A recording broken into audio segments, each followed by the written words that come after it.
बोलो श्रीमद्भागवत महापुराण की श्रीमद्भागवत सप्ताह ज्ञान यज्ञ की सप्ताह यज्ञ तृतीय दिवस की भगवान मंगल हरिनाम संकीर्तन की चार धाम की चारि संप्रदाय की चारि आचार्य की बामन द्वारा की बलभद्र यात्रा की अनंत कोटि वैष्णव की उपस्थित समस्त भक्तवृंद की समस्त मातृवृंद की आपन अपन गुरुदेव की आपन अपन इष्ट देव की आज के आनंद की जय जय श्री राधे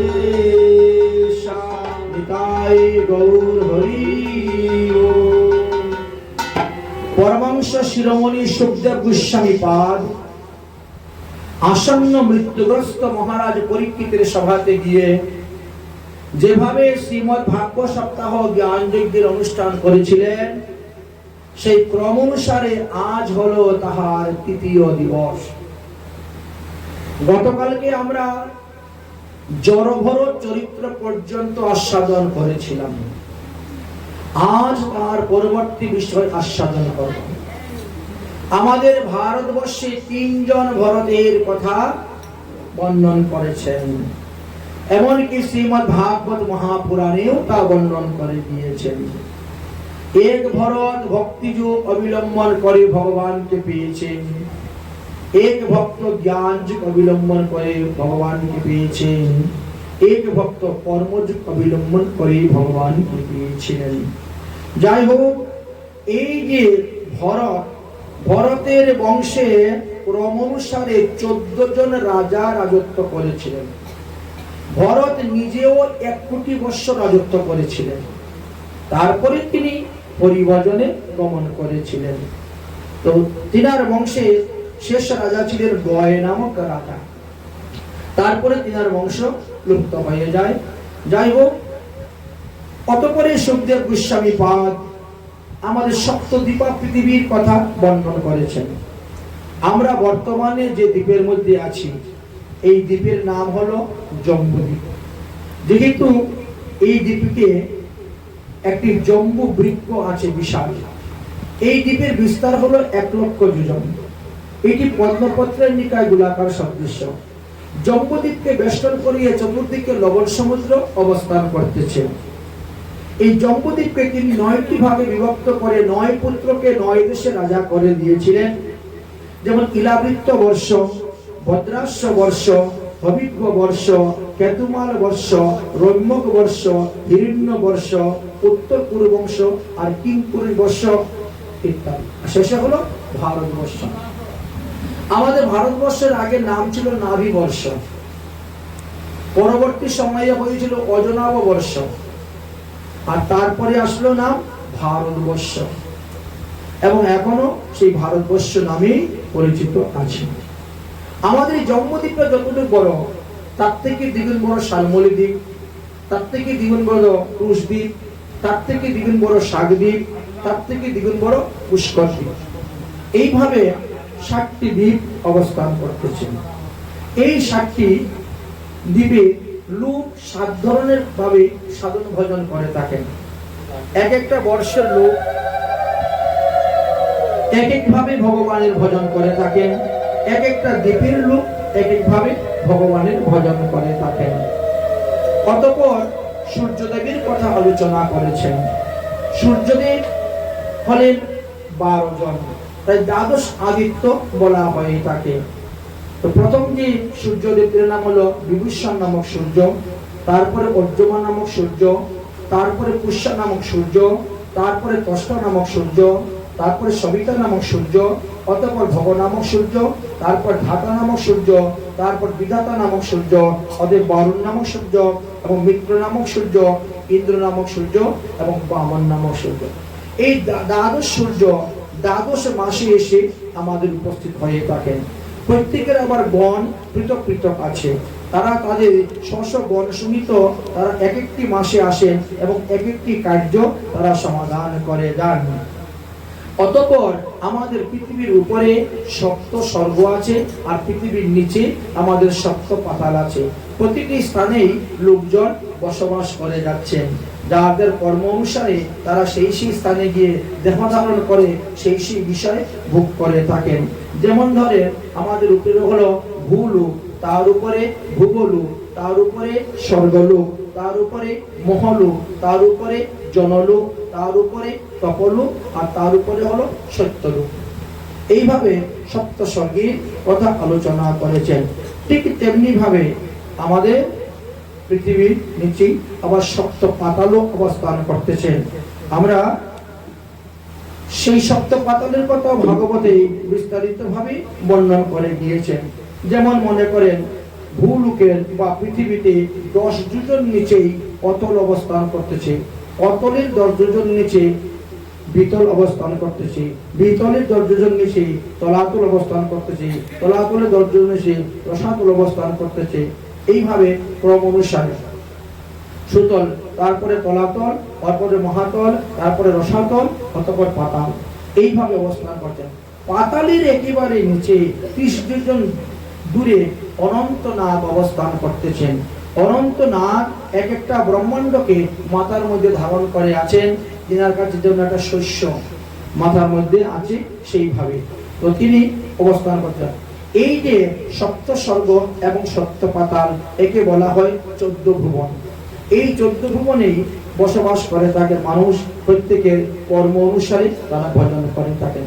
পরীক্ষিত মহারাজ তখন জিজ্ঞেস করলেন, গুরুদেব আপনি সপ্ত স্বর্গ, সপ্ত পাতাল, সপ্তদ্বীপা পৃথিবীর কথা আপনি বর্ণন করলেন, কিন্তু আমরা যে ছোটবেলা থেকে নরক নামে একটি কথা শুনে আসতেছি, সেই নরকের কথা তো আপনি বর্ণন করলেন না। অতএব কৃপা করে আপনি আমার নিকটে নরক বর্ণনা করুন। পরমহংস শিরোমণি সুখদেব গোস্বামী পাদ বললেন, আমাদের পৃথিবীর দক্ষিণ দিকে জলের উপরিভাগে পৃথিবী হইতে 11,88,000 কিলোমিটার দূরে একটি স্থান আছে। এটাকে বলা হয় সঞ্জমিনী পুরী। সূর্যপুত্র যম ওখানে থাকেন এবং রাজত্ব করেন। তিনি সমস্ত মৃত ব্যক্তিদেরকে নিয়ে রাজত্ব করেন। আমরা কামের বশীভূত হয়ে, লোভের বশীভূত হয়ে, দেহের দ্বারা, বাক্যের দ্বারা এবং মনের দ্বারা যে সমস্ত পাপ আমরা করে থাকি, এই সমস্ত পাপকে 9 ভাগে বিভক্ত করা হয়েছে এবং কখন কোন পাপ কে করেছে সেই খাতার মধ্যে তিনার পাপেটা লেখা হয়। আমাদের একজন লোকের পিছনে 6 জন করে কায়স্থ আছে লেখার জন্য, আমাদের দিন রাতে পাপ পুণ্য আদি সব লেখার জন্য। তাই পাপেরও কিছু শ্রেণীবিভাগের কথা বর্ণন করে গেলেন। যেমন অতিপাতক, মহাপাতক, অনুপাতক, উপপাতক, জাতি ভ্রংশকরণ পাতক, সংকীর্ণ করণ পাতক, অপাত্রীকরণ পাতক, মলাবহ পাতক এবং প্রকীর্ণ পাতক। এই 9 প্রকারে আমাদের পাপ। যে যেমন পাপ করবেন তাকে সেই সেই নরকে গিয়ে আমাদেরকে নরক যন্ত্রণা ভোগ করিতে হয়। তবে মৃত্যুর পূর্বে যদি কেউ কারো পাপের প্রায়শ্চিত্ত করে যেতে পারে, তাহলে তাকে মৃত্যুর পরে নরক যন্ত্রণা ভোগ করতে হয় না।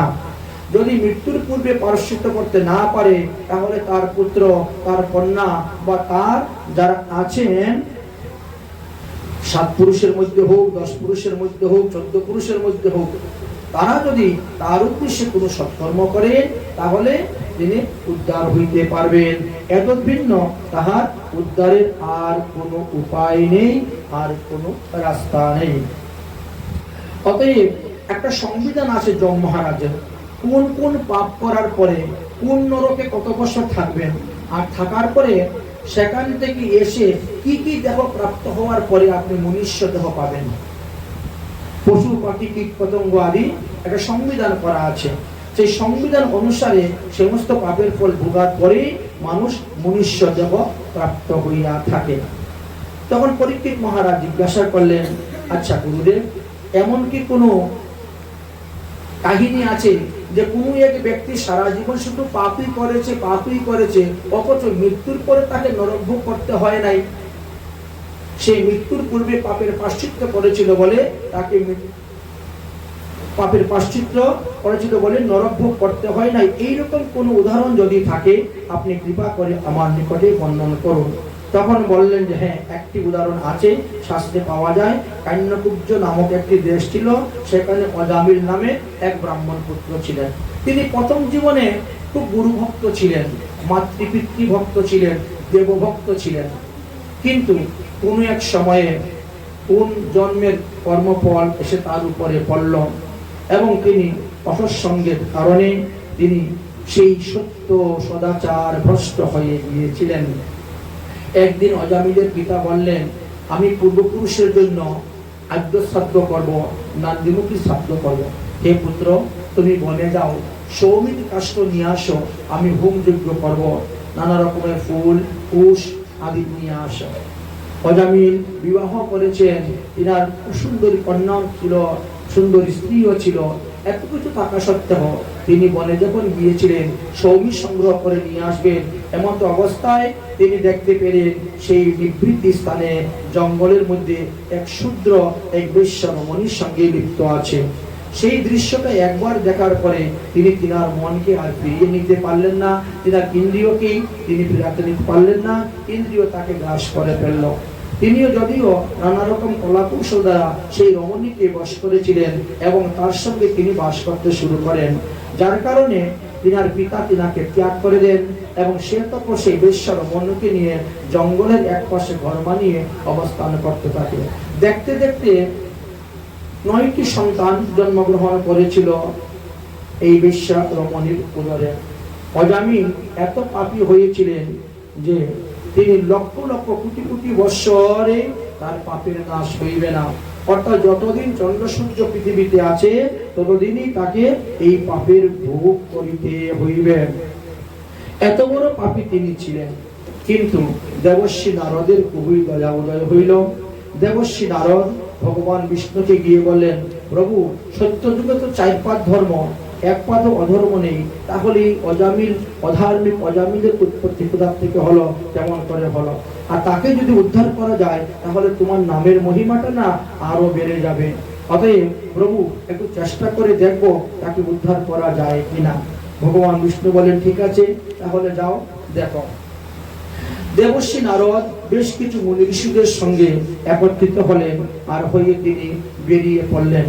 ধীরে ধীরে ধীরে ধীরে তিনি বহু স্থান ভ্রমণ করতে করতে করতে করতে এসে তিনি উপস্থিত হলেন অজামিল যেই গ্রামে থাকেন সেই গ্রামে। নারদ মুনি যখন পরিক্রমা করতে বেরিয়েছেন, তিনাকে দেখা দেখি আরো অনেক লোক তিনার সঙ্গে পরিক্রমায় জুটেছিল। সমস্ত ভারতবর্ষ পায়ে হেঁটে পরিক্রমা করতে আমাদের 12 বৎসর সময় লাগে। যাই হোক, তিনি পরিক্রমা করতে করতে অজামিল যেই গ্রামে থাকে সেই গ্রামে গিয়ে উপস্থিত হয়েছেন। সেখানে যাওয়ার পরে সন্ধ্যা সমাগম হয়ে গেছে, তাই পথিকদেরকে জিজ্ঞাসা করছেন, ভাই বলতো এই গ্রামের মধ্যে কোনো সাধু সন্ত মহাত্মাদের গৃহ আছে কিনা, যদি থাকে তাহলে আমরা সেইখানে অবস্থান করব। তো পথিকরা বলছে যে এই গ্রামে ছোটখাটো শিব মন্দির আছে, কালী মন্দির আছে, কিন্তু কোনো সাধুদের বাড়িঘর নেই। যার ফলে বিভিন্ন স্থানে ভ্রমণ করতে করতে একজন পথিক উপহাস্য করে পরিহাস্য করে তাদেরকে বলছেন যে হ্যাঁ, আপনারা অজামিল সাধুর বাড়িতে চলে যান, অজামিল সাধুর বাড়িতে গেলে খুব আদর আপ্যায়ন করবে এবং আপনারা খুব ভালো থাকতে পারবেন। এই জন্য দেবর্ষী নারদ তো অন্তর্যামী, তিনি সবই জানেন, কিন্তু অন্যান্য যে সাধুরা ওনার সঙ্গে আছে তারা যাতে বুঝতে না পারে, এই জন্য হরিনাম সংকীর্তন করতে করতে অজামিলের বাড়ির দিকে রওনা হয়েছিলেন। দৈবক্রমে অজামিল তখন সেই দিন বাড়িতে ছিলেন না, তবে তার দ্বিতীয় পত্নী সেই বেশ্যা রমণী গৃহে ছিলেন। সেই বেশ্যা রমণী হঠাৎ রাস্তার দিকে তাকিয়ে দেখে বেশ কিছু সাধু কীর্তন করে করে তিনি রাস্তা দিয়ে আসতেছেন। তখন তার দেহের মধ্যে নির্বেদ উপস্থিত হয়ে গেছে, কারণ এতদিন ধরে অজামিলের সঙ্গে বিবাহ হয়েছে, কোনোদিন কোনো লোক তাদের বাড়িতে আসে নাই। আজ এতগুলো সাধু আসতেছে, তার মানে নিশ্চয়ই পূর্বজন্মের কোনো স্বীকৃতি ছিল। এই কথা চিন্তা করে তিনার চোখে জল এসে গেছে। তিনি দৌড়ে গিয়ে রাস্তার মধ্যে দণ্ডবত প্রণাম করছেন। দেবর্ষী নারদ অগ্রাধিকার হয়ে বেরিয়ে এসেছেন, হয়ে বলছেন, ওমা, এই অজামিল সাধুর বাড়িটা আর কত দূর গো? তখন সেই মহিলাটা কাঁদতে কাঁদতে বলছে, সাধু বাবারা, আপনারা ভুল রাস্তায় এসেছেন, এটা কোনো অজামিল সাধুর বাড়ি নয়, এটি হলো অজামিল দস্যুর বাড়ি। সে দস্যুবৃত্তি করে, চুরি ডাকাতি করে, মদ্যপান করে, পশু শিকার করে, এলো অজামিল দস্যু। আপনারা অন্য কোথায়ও যান। দেবশ্রী নারদ বলছেন, এত দূর আমরা এসে গেছি, আমরা আর ফিরে যাব না। এক কাজ করি, তোমাদের সেই আম বাগানের তলায় আমরা আজকে রাত্রে বিশ্রাম করতে পারি তো? কাল সকালে উঠে আমরা চলে যাব, যেহেতু আমরা পরিক্রমা করতেছি, পরিভ্রাজক। মহিলাটা তখন রাজি হয়ে গেছে, বলে ঠিক আছে, তাহলে আম বাগানে আপনারা বিশ্রাম করুন। ঝাড়ু দিয়ে পরিষ্কার করে দিয়ে দিল, আম বাগানে অবস্থান করতে শুরু করলেন। দেবশ্রী নারদ প্রত্যেকের সঙ্গেই খাওয়া দাওয়া অল্প স্বল্প ছিল, সেইগুলো খাওয়া দাওয়া করে সবাই শুয়ে পড়ছেন। সাদা সাদা কাপড় দিয়ে হস্তমত কলন করে সমস্ত ঢেকে তারা শুয়ে পড়েছেন। রাত্রে, মধ্যরাত্রে অজামিল এসে উপস্থিত হয়েছে। অজামিল এসে উপস্থিত হয়ে যখন দেখলো এই দৃশ্যটা, তখন তিনি চিৎকার করে উঠেছেন, আমার বাড়িতে এত মরা এনে কে রেখেছে আমাকে ফাঁসাবার জন্য? তখন তিনার স্ত্রী এসে বললেন, এরা খুব মৃত ব্যক্তি নয়, এরা সবাই জীবিত ব্যক্তি, এরা সাধু শান্ত মহাত্মা, এরা হলো পরমহংস। তাই তারা সাদা কাপড় ব্যবহার করেন। রাত্রিবেলা মশার উৎপাত, গাছের নিচে শুয়েছে, এই জন্য আপাদ মস্তক ঢেকে ঢেকে তারা শুয়ে আছে। আমার বাড়িতে কেন সাধু আসবে? আরে বাবা, তোমার বাড়ি সাধু আসবে তো কি হলো? সাধুরা কি তোমার বাড়ি মাথায় করে নিয়ে চলে যাবে নাকি? স্ত্রী যখন এই কথা বললো, তখন শান্ত হয়ে গেল। চলো, তুমি খাওয়া দাওয়া করে ঘুমাও, ওসব তোমার চিন্তা করতে হবে না, কালকে সূর্য উদয় হতে না হতে তো সাধুরা চলে যাবে। তো এক রাত্রি যদি কোনো সাধু তোমার আম গাছের নিচে থেকেই যায়, তো তোমার কি ক্ষতি হলো? চুপ হয়ে গেল। ও স্ত্রীকে খুব মানত তো, স্ত্রীর কথা শুনত। যাই হোক, দেবশ্রী নারদ ভোরবেলা উঠে স্নানান্বিত তিলক করে ডাকতেছেন, ওমা আমরা চলে যাচ্ছি। তখন সেই বিশ্বারমণি বেরিয়ে নারদমণিকে প্রণাম করলেন। নারদমণি বলছেন, তোমার স্বামী কালকে রাত্রে বাড়ি ফিরে নাই? বলে, হ্যাঁ ফিরেছে তো। বলে, কোথায়? ঘুমাচ্ছে। বলে, একটু ডেকো, ডাকো ডাকো ডাকো, একটু ডাকো, তার সঙ্গে দুটো কথা আছে, ডাকো। তখন সেই বিশ্বারমণি ডাকছে, ওগো শুনছ, সাধুরা চলে যাচ্ছে, যাও যাও, একটু দণ্ডবোধ প্রণাম করো। উঠে গিয়ে সাধুদেরকে প্রণাম করছেন। দেবশ্রী নারদ বলছেন, অজামিল, তোমার স্ত্রীকে দেখে মনে হচ্ছে ইনি গর্ভবতী এবং তিনি একটি পুত্র সন্তান প্রসব করবেন। তিনার লক্ষণ দেখে আমি বুঝতে পারছি। তবে এইবারে যদি তোমার পুত্র সন্তান হয়, তো সেই পুত্রের নাম তুমি নারায়ণ রাখবে। অজামিল বলল, আমার পুত্রের নাম নারায়ণ রাখলে আপনার কি লাভ? আমার পুত্রের নাম নারায়ণ রাখবো আমি, এতে আপনার কি লাভ? বলে, আমার লাভ হলো কি জানো? যদি কেউ আমার ইষ্টদেবের নাম ধরে ডাকে, আমি তো নারায়ণের ভক্ত, যদি কেউ আমার ইষ্টদেবের নাম ধরে ডাকে, তো আমি এত আনন্দ পাই, এত সন্তুষ্ট হই, এত খুশি হই, যে আমাকে 100 টাকা দক্ষিণা দিলে অত সন্তুষ্ট হই। হরি বল বলেছেন। অতএব তুমি আমাকে কথা দাও, তুমি আমাকে কথা দাও যে তোমার এই ছেলে হলে তুমি নারায়ণ ডাকবে। মনে করে এটাই তোমার দক্ষিণা, কথাটা দেওয়াটাই দক্ষিণা, তুমি দক্ষিণা। তখন তিনি কথা দিলেন যে ঠিক আছে, যদি পুত্র সন্তান হয় তাহলে তাদের নাম নারায়ণী রাখবো। দেবশ্রী নারদ চলে গেলেন। যথাসময়ে পুত্র সন্তান হলো, তাই তিনি নাম রাখলেন নারায়ণ। দশম পুত্র, সব থেকে ছোট পুত্র, আদরের পুত্র, তাই ঘর থেকে বেরোতেও বাবা নারায়ণ, বাবা নারায়ণ বলে ছেলেটাকে একটু তুলে তুলে নিয়ে আদর করে বেরিয়ে যায়। আবার বাজার থেকে বাইরে দিয়ে ঘরে ঢুকতে যাও, নারায়ণ নারায়ণ ডেকে ডেকে একেবারে ঘরের ভিতরে ঢুকে। কোনো কিছু বাজারে ভালো মন্দ দেখলে, এই এটা কত রে, দিয়ে দে, আমার নারায়ণের জন্য নিয়ে যাব। খেলনা টেলনাই হোক, ভালো খাওয়া দাওয়াই হোক, সব সময় নারায়ণ নারায়ণ। এইভাবে করতে করতে দীর্ঘদিন গত হয়ে গিয়েছে। যদিও অজামিলের পরমায়ু তখন 80 বৎসর বাকি, 20 বৎসর বাকি ছিল। তার 100 বৎসর পরমায়ু নিয়ে তিনি গিয়েছেন। তার মধ্যে 80 বৎসর বয়স পার হয়ে গেছে, এখনো 20 বৎসর সময় বাকি আছে। সেই সময়ে তিনার এক বিশাল অসুস্থ হয়ে পড়ছেন, জ্বর হয়েছে। এমন জ্বর হয়েছে, অসুস্থ হয়েছে যে একেবারে বিছানায় শয্যাশায়ী। তিনি সাক্ষাৎ দেখছেন না স্বপ্নে দেখছেন, ওটাও তিনি বুঝতে পারছেন না। তিনি দেখলেন কি, তিনার পাশে ভয়ঙ্কর 4 জন যমের দূত এসে উপস্থিত হয়েছে। দেখতে বিকট চেহারা, খুব ভয়ঙ্কর চেহারা। আর তারা কি করতেছে, চামড়ার রশি দিয়ে 2 হাত এবং 2 পা বেঁধে নিয়ে যাওয়ার জন্য তারা প্রস্তুত। এই দৃশ্যটা দেখে তিনি চিৎকার করে উঠেছেন, নারায়ণ নারায়ণ কোথায়? দেখো আমাকে যমদূতেরা ধরে নিয়ে চলে যাচ্ছে। তো পাশেই ছেলে খেলা করছিল নারায়ণ, কিন্তু শব্দ গিয়ে পৌঁছে গেল বৈকুণ্ঠে। বৈকুণ্ঠের অধীশ্বর ভগবান নারায়ণ বলছেন, দেখো রে, আসন্ন মৃত্যুর সময় অজামিল আমার নাম ধরে ডেকেছে, অতএব তার সারা জীবনের সমস্ত পাপ নাশ হয়ে গেছে। যাও বিষ্ণুদূত, তোমরা তাকে আমার কাছে নিয়ে আসো, তাকে জমালয়ে যেতে না হয়। বিষ্ণুদূতরা বলছে, প্রভু ও আপনার নাম বলে নাই। বিষ্ণুদূতরাও বলছে, প্রভু ও আপনার নাম বলে নাই, ও তার ছেলের নাম বলছে, তো আমরা তাকে আনবো কেন? ও তো ছেলের নাম বলছে। ভগবান বলছেন, ওটা তো আমিও জানি, ওটা তো আমিও জানি যে সে তার ছেলের নাম বলেছে, কিন্তু নামাবাসের একটা ফল আছে তো রে। প্রকৃত নামের যেমন ফল আছে, নামাবাসেরও সেমন ফল আছে রে। তো নামাবাসের ফল তো আছে, তো যা, তোরা যদি আনবেই না, তোকে ছাড়া ওদের হাত থেকে, জমালয়ে নিয়ে যাবে ওদের হাত থেকে ছাড়া, এদেরকে গিয়ে বল নামাবাসের মহিমার কথা। তখন ভগবান বিষ্ণুর আদেশে এবার বিষ্ণুদূতেরা আসলেন। বিষ্ণুদূতেরা আসলে বলছেন, খবরদার, তোমরা একে ঘরে বেঁধে নিয়ে কোথায় যাচ্ছ? বলে জমালয়ে যাবো। কেন? বলে ইনি ব্রাহ্মণের ছেলে হয়ে ব্রাহ্মণের অনুচিত কোনো কর্ম করেন নাই। বৃদ্ধ পিতামাতাকে ত্যাগ করে দিয়েছেন, বিবাহিত স্ত্রীকে ত্যাগ করেছেন, পুত্র কন্যাকে ত্যাগ করেছেন। ব্রাহ্মণ হয়ে তিনি মৎস্য মাংস গ্রহণ করছেন, মদ্যপান করছেন। এগুলো তো ব্রাহ্মণের কর্ম নয়। মৎস্য মাংস গ্রহণ করা নিষিদ্ধ আছে, পেঁয়াজ রসুন গ্রহণ করা নিষিদ্ধ আছে, কিন্তু করেছেন। পশু হত্যা করছেন। তারপরে আবার তিনি একটা বেশ্যা রমণীর সঙ্গে বাস করতেছেন। তিনি আর ঔরসী বেশ্যা রমণীর গর্ভে 10টি সন্তান হয়েছে। তো এইরকম পাপীকে আমরা নিয়ে যাব না তো কে নিয়ে যাবে? তখন বলছেন, দেখো, সে যে আসন্ন মৃত্যুর সময়ে ভগবান নারায়ণের নাম নিয়েছে, এতেই এই 4 অক্ষর, এর কারণে তার সমস্ত পাপ মুক্ত হয়ে গেছে। নারায়ণম তনু ত্যাগে।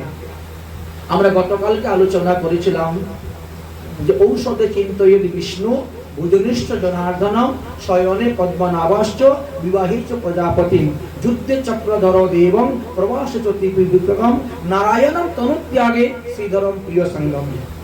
তো নারায়ণ শব্দ উচ্চারণ করে তিনি মারা গেছেন বলে তিনি সমস্ত পাপের নাশ হয়ে গেছে, অতএব তাকে আমরা নিয়ে যাব। যমদূতরাও তখন বলছে, না না না না, ওই বৈকুণ্ঠের ভগবানের নাম বলেন নাই, তিনি বলেছেন ছেলের নাম, অতএব ওটা আপনারা নিতে পারবেন না, ওটা আমরাই নিব। তখন তারা একটা সিদ্ধান্ত দিলেন, কি? সাংকেতম পরিহাস্যম স্তূবম হেলন মে বাবা বৈকুণ্ঠ নাম গ্রহণম শশাগ্য হরবিদু। শাস্ত্রে বলছে, যদি কেউ সংকেত করিয়া ভগবানের নাম নেয়, মনে করেন আপনাদের রাধাপুর, কৃষ্ণপুর, ঠিক না, শ্রীরামপুর, মাধবপুর, কেশবপুর, গোবিন্দপুর, এরকম তো অনেক নাম আছে, অনেক নাম আছে। তো এই যে নাম নেওয়া হচ্ছে, এত ভগবানের নাম হয়ে যাচ্ছে, তো এটাকে বলা হয় সংকেত। সংকেত করিয়েও যদি কেউ ভগবানের নাম নেয়, সে নামের ফল পাবে। পরিহাস করেও যদি কেউ নাম নেয়, হয়তো আপনার কপালে মালা তিলক দেখে কেউ উপহাস করছে, পরিহাস করে, ঠাট্টা করে বলে, জয় রাধে, হরে কৃষ্ণ, কোথায় যাচ্ছেন? আচ্ছা যাই হোক, বলুক, বলছে তো, এতেও সে নামের ফল পাবে। সংকেতম পরিহাসম, আর স্তুতি করলে তো পাবে। হেলায় আপনি হুচটকে পড়ে গেছেন, পা পিছকে পড়ে গেছেন, হ্যাঁ কৃষ্ণ, হ্যাঁ রাধে, তাতেও লাভ আছে। যেভাবেই হোক ভগবানের নাম নিলেই লাভ। অতএব তিনি ভগবানের নাম নিয়েছেন, অতএব তিনি সমস্ত পাপ থেকে উদ্ধার হয়ে গেছেন, অতএব একে আমরা নিই। যদি আমাদের কথা বিশ্বাস না হয়, তো 12 জন মহাভাগবতের মধ্যে একজন মহাভাগবত হলে তোমাদের যমরাজা। তিনি ধর্মের পরিভাষা জানেন না। তোমরা তো ধর্মরাজের দূত, তোমরা তো এত গ্রন্থ পড়ো নাই, এত সুসিদ্ধান্ত জানো না। তবে যম মহারাজ হলেন 12 জন ভাগবতের মধ্যে একজন ভাগবত। অতএব তার কাছে যাও, গিয়ে জিজ্ঞেস করো ধর্মের পরিভাষা কি, তারপরে না বলে তোমরা আসবে আমার কাছে। আমরা কতক্ষণ অপেক্ষা করব? আমরা ওকে নিয়ে যাব না। তখন যমদূতেরা মানলেন কথাটা, এবং তারা যম মহারাজের কাছে রওনা হয়ে গেলেন। অজামিল দেখলেন, এখন তো আর সেই মহাভয়ঙ্কর উগ্রমূর্তি নাই, এরা তো দেখি সব শান্তশিষ্ট। এদের গায়ের থেকে কি সুন্দর তুলসীর ঘ্রাণ আসতেছে, প্রসাদের ঘ্রাণ আসতেছে, চন্দনের ঘ্রাণ আসতেছে। এদেরকেও দেখতে শঙ্খচক্র গদাপদ্ম চতুর্ভুজ নারায়ণের মতো নই, একেবারে শান্তশিষ্ট। এইবার আমি এদেরকে কয়েকটা প্রশ্ন করব। কিন্তু বিষ্ণুদূতেরা বুঝে ফেলেছে তার মনের ভাব, তাই তারাও সেখান থেকে অদর্শন হয়ে চলে গেলেন। অদর্শন হয়ে যখন চলে গেলেন তখন তার মনের মধ্যে একটা নির্বেদ উপস্থিত হয়ে গেল যে আমি কি দেখলাম, আমি যদি আসন্ন মৃত্যুর সময় নারায়ণ শব্দ না বলতাম তাহলে তো আমাকে নরকে যেতে হতো, এত নরক যন্ত্রণা ভোগ করতে হতো। তাহলে তো সাধুর কথা শুনে আমার লাভ হয়েছে, আমার ছেলের নাম নারায়ণ ডাকাতে আমি সমস্ত পাপ থেকে মুক্ত হলাম। তাহলে আমি শ্রদ্ধার সহিত, ভক্তির সহিত, প্রেমের সহিত ভগবানের নাম নেই, তাহলে না জানি আমি কি ফল পাবো। এই চিন্তাটা তখন তিনার মনের মধ্যে এসে গেছে। বলে আমি শ্রদ্ধার সহিত যদি ভগবানের নাম নেই তাহলে না জানি আমি কি ফল পাইব। অতএব আমি আর সংসারে থাকবো না, আর আমি গৃহে থাকবো না, আর আমি পাপ করবো না। ওই যে একবার মাত্র দর্শন করলেন, নির্বেদ উপস্থিত হয়ে গেল, তৎক্ষণাৎ সংসার ত্যাগ করে চলে গেল হরিদ্বারে। হরিদ্বারে গঙ্গার তটে গিয়ে এক দেবী মন্দিরে প্রবেশ করে আরম্ভ করলেন হরি ভজন। হরি ভজনের দ্বারা তিনি সমস্ত পাপ থেকে মুক্ত হয়ে গেলেন, তিনার ভবরোগ নাশ হয়ে গেল। তাই আমাদের মহাজনগণ একটি সুন্দর গান রচনা করেছেন। पीले रे हरि नाम का प्याला, रोग सभी मिट जाएगा। पीले रे हरि नाम का सभी मिट जाएगा। আমাদের সবথেকে বড় রোগ হইল এই যে বারবার পৃথিবীতে আসা, জন্মগ্রহণ করা আর বারবার মরা। 84 লক্ষ যোনি ভ্রমণ করাকে সবথেকে বড় রোগ বলা হয়েছে। আর এই রোগের হাত থেকে মুক্তি পেতে গেলে আমাদেরকে হরিনামের পিয়ালা হাতে নিতে হবে, হরিনামের মালা। ঘুমের থেকে উঠে আমরা চায়ের পিয়ালা নেই, চা সেবা করি, বা কেউ কফি সেবা করে, বা কেউ অন্য কিছু। মহাজনগণ বলছেন আপনি হরিনামের পিয়ালা নেই, হরিনাম পান করুন, দেখবেন আপনার সব রোগ শেষ হয়ে যাবে, আপনার ভবরোগ নাশ হয়ে যাবে। ভবরোগ নাশের মহা ঔষধ হলো এই হরিনাম।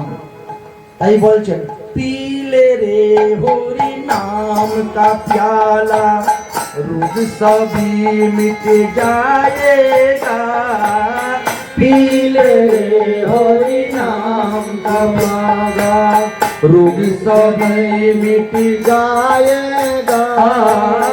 पीले रे हरि नाम का प्याला, रोग सभी मिट जाएगा।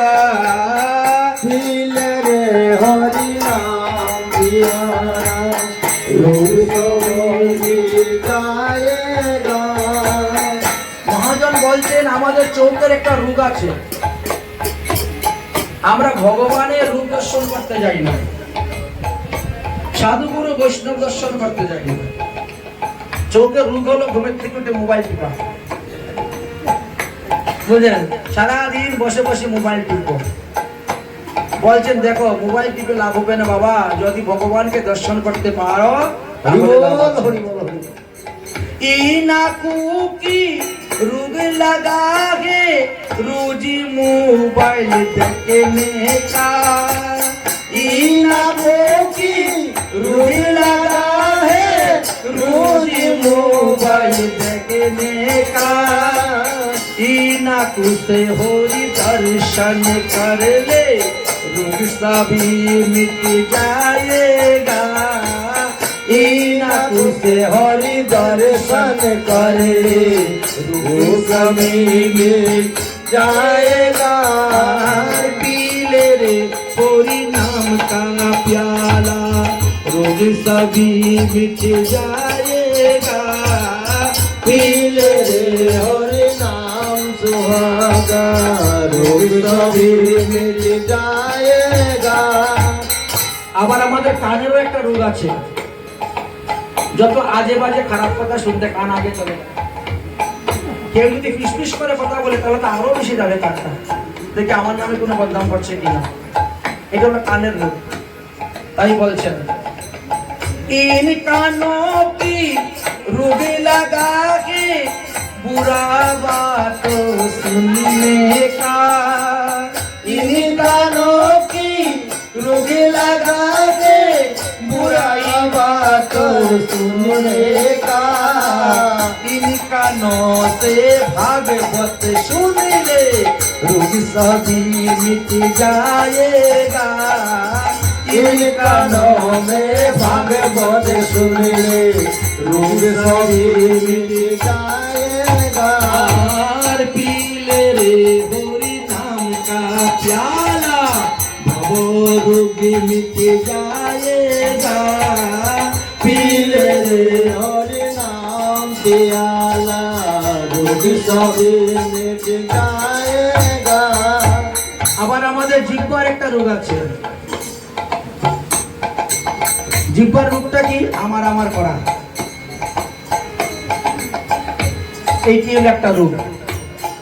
इन जिह्वा को रोगी लगा के तेरी मेरी करने का। इस जिह्वा को रोगी लगा है तेरी मेरी करने का। इस जिह्वा से भगवत प्रसाद पाइले रोग सभी मिट जाएगा। इस जिह्वा से भगवत प्रसाद पाइले रोग सभी मिट जाएगा। और पी ले रे हरि नाम का प्याला सभी रोग मिट जाएगा। पी ले रे हरि नाम प्याला सभी रोग मिट जाएगा। আমার হাতের একটা রোগ আছে রে, মারামারি করা, অন্য জিনিসে হাত দেওয়া। इन हाथों की रोगे लगा के हाथापानी करने का। इन हाथों की रोगे लगा है हाथापानी करने का। इन हाथों से दान तो कर ले कभी रोग मिट जाएगा। ये हाथों से दान को कर ले कभी रोग मिट जाएगा। पी ले रे हरि नाम का प्याला कभी रोग मिट जाएगा। पी ले रे हरि नाम का प्याला कभी रोग मिट जाएगा। পায়ের একটা রোগ আছে, খারাপ রাস্তায় যায় আগে, ভালো রাস্তায় যেতে চায় না পা। তাই বলছেন इन पैरों की रोग लगा के बुरा रास्ता पर चलने का। इन पैरों की रोग लगा है बुरा रास्ता पर चलने का। इन पैरों से तीरथ कर ले रोग सभी मिट जाएगा। इन पैरों से तीरथ कर ले रोग सभी मिट जाएगा। पी ले रे हरि नाम का प्याला रोग मिट जाएगा। पी ले रे हरि नाम का प्याला रोग मिट जाएगा। पी ले रे हरि नाम का प्याला